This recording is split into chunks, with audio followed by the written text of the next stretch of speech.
La plus grande station hydrogène d'Europe, bientôt à Paris. Incroyable. Alors, i7Co va ouvrir la plus grande station hydrogène d'Europe à Paris, porte de Saint-Cloud, en juin prochain, un investissement de 15 millions d'euros.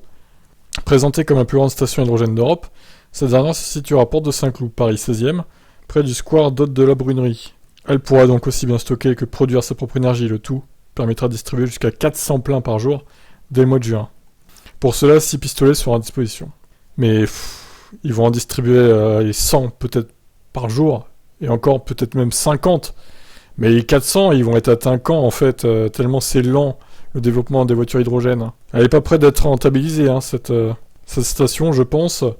Un lourd investissement, puisque ce dernier est à hauteur de près de 15 millions d'euros. Ceci avec le soutien de l'État qui a récemment débloqué 7,2 milliards d'euros dans le cadre d'un plan pour développer la filière hydrogène en France. Cette dernière souffre en effet d'un manque de capacité d'approvisionnement en énergie renouvelable, et les techniques pour produire de l'hydrogène nécessitent beaucoup d'électricité et d'argent. Cette énergie est pourtant l'une des plus prometteuses. Elle est propre, ne demande pas des heures de recharge et quelques kilos peuvent permettre de longs trajets. Non, elle n'est pas propre, l'hydrogène. De la façon dont on la crée, actuellement, elle n'est pas propre. Il faut arrêter de se dire ça. Et il précise bien que ça demande beaucoup d'électricité pour produire l'hydrogène.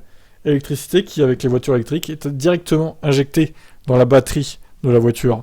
Le rendement est juste bien meilleur sur les véhicules à batterie. Il n'y a pas photo, quoi.